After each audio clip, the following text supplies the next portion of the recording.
Hello welcome all of you. നമ്മളിന്ന് നോക്കാൻ പോകുന്നത് റീഡിങ് ആൻഡ് റൈറ്റിംഗ് ഇംഗ്ലീഷിലെ ബ്ലോക്ക് 1 യൂണിറ്റ് 1 ഒരു ഇൻട്രൊഡക്ഷൻ യൂണിറ്റ് ആണല്ലേ അത്. അതിൽ ഇമ്പോർട്ടൻ്റ് ആയിട്ടുള്ള ക്വസ്റ്റ്യൻസ് ആണ്. നിങ്ങളുടെ ടെക്സ്റ്റിൻ്റെ ബാക്കിൽ ഓൾറെഡി കൊടുത്തിട്ടുണ്ട്. അത് ഡീറ്റെയിൽ ആയിട്ട് നമുക്കൊന്ന് നോക്കി പോകാം കേട്ടോ. ഇനി നിങ്ങൾക്ക് ഓരോ യൂണിറ്റിൻ്റെയും ഡീറ്റെയിൽഡ് ആയിട്ടുള്ള റെക്കോർഡഡ് വീഡിയോസും പിന്നെ അതേപോലെ PDF നോട്ട്സും വേണം എന്നുണ്ടെങ്കിൽ നമ്മളൊരു ക്രാഷ് കോഴ്സ് പ്രൊവൈഡ് ചെയ്യുന്നുണ്ട്. ക്രാഷ് കോഴ്സിൽ ബാച്ച് 1 ഓൾറെഡി ഫില്ലായിട്ടുണ്ട്. 22-ാം തീയതി മുതലാണ് നമ്മൾ ബാച്ച് 1 സ്റ്റാർട്ട് ചെയ്തത്. ഇനി അടുത്ത ബാച്ച് സെക്കൻഡ് ബാച്ച് 25-ാം തീയതി മുതലാണ് സ്റ്റാർട്ട് ചെയ്യുന്നത്. അപ്പോൾ ജോയിൻ ചെയ്യാൻ താല്പര്യമുണ്ട് എന്നുണ്ടെങ്കിൽ ഈ നമ്പറിലൊന്ന് മെസ്സേജ് അയച്ചാൽ മതിയിട്ട് താഴെ കൊടുക്കാം നമ്പർ. ഇനി ബ്ലോക്ക് 1 യൂണിറ്റ് 1 നമ്മൾ എന്തൊക്കെയാണ് ഡീറ്റെയിൽ ആയിട്ട് പഠിക്കേണ്ടത് എന്നുള്ളത്, അതായത് ഓരോ പോയിന്റ് വൈസ് ആണ് ഇവിടെ പറയുന്നത്, 1 വേർഡ് പോലെ. അപ്പോൾ അതിന് റിലേറ്റഡ് ആയിട്ട് ഒരു എസ്സേ വന്നാൽ എങ്ങനെ എഴുതണം എന്നുള്ളതൊക്കെ നമ്മൾ അടുത്ത വീഡിയോസിലൊക്കെ ആയിട്ട് അപ്ലോഡ് ചെയ്യുന്നതായിരിക്കും നമ്മുടെ ചാനലിൽ. അപ്പോൾ ചാനൽ സബ്സ്ക്രൈബ് ചെയ്തിട്ട് കൂട്ടിക്കൂടിക്കോളൂ കേട്ടോ. First one, why do we read news papers? നമ്മൾ പത്രം വായിക്കുന്നത് എന്തിനു വേണ്ടിയിട്ടാണ്? ഇത് നമ്മൾ അറിയണതാണ്. പക്ഷേ ക്വസ്റ്റ്യൻ പേപ്പറിൽ ആദ്യമായിട്ട് കാണുന്ന സമയത്ത് ചിലപ്പോൾ എന്താണ് അറിയേണ്ടത്, എന്താണ് എഴുതേണ്ടത് എന്ന് അറിയാതെ വിട്ടു പോകുന്ന പലരുമുണ്ട്. അപ്പോൾ അവർക്ക് വേണ്ടിയിട്ടാണ് ഈ ഒരു ക്വസ്റ്റ്യൻ ഉൾപ്പെടുത്തിയിട്ടുള്ളത്. എന്തിനു വേണ്ടിയിട്ടാണ്? ഇൻഫോർമേഷന് വേണ്ടിയിട്ട്, അറിവിന് വേണ്ടിയിട്ട്, ചുറ്റും എന്തൊക്കെയാണ് നടക്കുന്നത് എന്നറിയാൻ വേണ്ടിയിട്ടാണ് നമ്മൾ എന്ത് വായിക്കുന്നത്? ന്യൂസ് പേപ്പേഴ്സ്, പത്രം വായിക്കുന്നത്. ഇനി രണ്ടാമത്തെ ക്വസ്റ്റ്യൻ നോക്കിയേ, why do we read articles? Articles എന്താ? ലേഖനം. അതായത് അങ്ങനെയുള്ള ലേഖനം നമ്മൾ എന്തിനു വേണ്ടിയിട്ടാണ് ഉപയോഗിക്കുന്നത്? പല രീതിയിലുള്ള ലേഖനങ്ങളുണ്ട് അല്ലേ, പല എഴുത്തുകാരുടെ. അപ്പോൾ അതൊക്കെ നമ്മൾ എന്തിനു വേണ്ടിയിട്ടാണ് ഉപയോഗിക്കുന്നത്, എന്തിനു വേണ്ടിയിട്ടാണ് വായിക്കുന്നത്?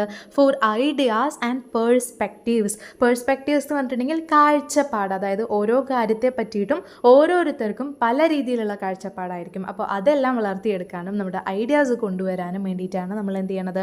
ആർട്ടിക്കിൾസ് വായിക്കുന്നത്, ലേഖനങ്ങൾ വായിക്കുന്നത്. ഇനി മൂന്നാമത്തെ നോക്കിയേ, what is meant by close reading? നമ്മൾ ഡീറ്റെയിൽ ആയിട്ട് എടുത്ത സമയത്ത്, യൂണിറ്റ് എടുത്ത സമയത്ത് പറഞ്ഞതാണ്. എന്താണ്? ഒരു കാര്യത്തെ സ്ക്രൂട്ടിനൈസ് ചെയ്ത് നോക്കുക, ഒരു കാര്യത്തെ സ്ക്രൂട്ടിനൈസ് ചെയ്ത് വായിക്കുന്നതാണ് എന്ത്? Close reading. അതായത് സ്ക്രൂട്ടിനൈസ് എന്ന് പറഞ്ഞാൽ എന്താണ്? മൈന്യൂട്ട് ആയിട്ടുള്ള കാര്യങ്ങൾ പോലും, ചെറിയ ചെറിയ കാര്യങ്ങൾ പോലും വെട്ടിമുറിച്ച് നോക്കുക, കീറി മുറിച്ച് നോക്കുക എന്നൊക്കെ പറയില്ലേ, അതാണ് ക്ലോസ് റീഡിങ്. ആൻസർ എന്താണ്? It is an explication of text.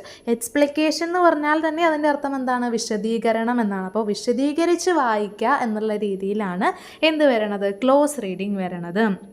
ഇനി നാലാമത്തത് നോക്കിയേ, who has written the book titled how does a poem mean? അതായത് how does a poem mean എന്നുള്ള ആ ഒരു ബുക്ക്, അതിൻ്റെ ഒരു ടൈറ്റിലാണ്, ആ ബുക്കിൻ്റെ ടൈറ്റിലാണ് ഇത്. ഈ ടൈറ്റിലോട് കൂടിയിട്ടുള്ള ഈ ഒരു ബുക്ക് രചിച്ചത് ആരാണ്? ജോൺ ചാഡി. അപ്പോൾ പോയറ്റിൻ്റെ പേരും ആരാണോ രചിച്ചത്, ബുക്ക് രചിച്ചത്. പിന്നെ നമുക്ക് സെക്കൻഡ് ബ്ലോക്കിലൊക്കെ ഒരുപാട് പോയറ്റ്സ്, ഫസ്റ്റ് ബ്ലോക്കിലുമുണ്ട്, ഒരുപാട് പോയറ്റ്സിനെയൊക്കെ പറ്റി പഠിക്കാനുണ്ട്. ഓരോ ഷോർട്ട് സ്റ്റോറി, എസ്സേ, പോയം അങ്ങനെ പഠിക്കാനുണ്ടല്ലോ. അപ്പോൾ അതൊക്കെ ജസ്റ്റ് ഒരു നോട്ടിൽ, ഒരു പേജിൽ അത് മാത്രമായിട്ട് എഴുതി വെക്കാൻ നോക്കാം കേട്ടോ. ഇപ്പോൾ ഹൗ ഡസ് എ പോയം മീൻ എന്ന് പറയുന്ന ബുക്ക് ആരുടെയാണ്? ജോൺ ചാഡി. ഇനി fifth one, how will you usually start analysing and essay? Essay എന്താണ്? ഉപന്യാസം അല്ലേ. അപ്പോൾ ഉപന്യാസവും അതേപോലെ ഇങ്ങനെയുള്ള ആ ഒരു രീതിക്കുള്ള വലിയ വലിയ പാരഗ്രാഫ്സ് ഒക്കെ നമ്മൾ സ്റ്റാർട്ട് ചെയ്യുന്നത് എന്ത് വെച്ചിട്ടാണ്? നമ്മുടെ കയ്യിൽ എന്ത് വേണം? ഒരു ലാർജർ ഐഡിയ വേണം, എന്നാലല്ലേ നമുക്ക് അത്രയും തോന്നെ എഴുതി ഫലിപ്പിക്കാൻ പറ്റുള്ളൂ. അപ്പോൾ എസ്സേ എഴുതുമ്പോൾ ഒക്കെ നമുക്ക് എന്ത് വേണം? ഒരു ലാർജർ ഐഡിയ നമ്മുടെ കയ്യിലുണ്ടായിരിക്കണം, വലിയൊരു ആശയം നമ്മുടെ കയ്യിലുണ്ടായിരിക്കണം. Name a genre that serve both informational and literary purposes. അതായത് ഇൻഫോർമേഷണൽ എന്ന് പറഞ്ഞാൽ എന്താണ്? എന്തെങ്കിലും അറിവ് പകർന്നു തരുന്നതും അതേപോലെ ലിറ്റററി പർപ്പസ്, സാഹിത്യത്തിനും അറിവ് പകർന്നു തരുന്നതിനും രണ്ടിനും വേണ്ടിയിട്ട് ഒരുപോലെ യൂസബിൾ ആയിട്ടുള്ള ഒരു ജനറ ഏതാണ്? ബയോഗ്രഫി. അപ്പോൾ ഇത്രയും ക്വസ്റ്റ്യൻസ് ആണ് നമ്മുടെ ടെക്സ്റ്റിൻ്റെ ബാക്കിൽ കൊടുത്തിട്ടുള്ളത്. ഇനി 5 മാർക്ക് ക്വസ്റ്റ്യൻസും 10 മാർക്ക് ക്വസ്റ്റ്യൻസും ഒക്കെ എക്സാം എടുക്കാറാവുമ്പോൾ നമ്മളിങ്ങനെ ചെയ്ത് നമ്മുടെ യൂട്യൂബ് ചാനലിൽ അപ്ലോഡ് ചെയ്യുന്നതായിരിക്കും.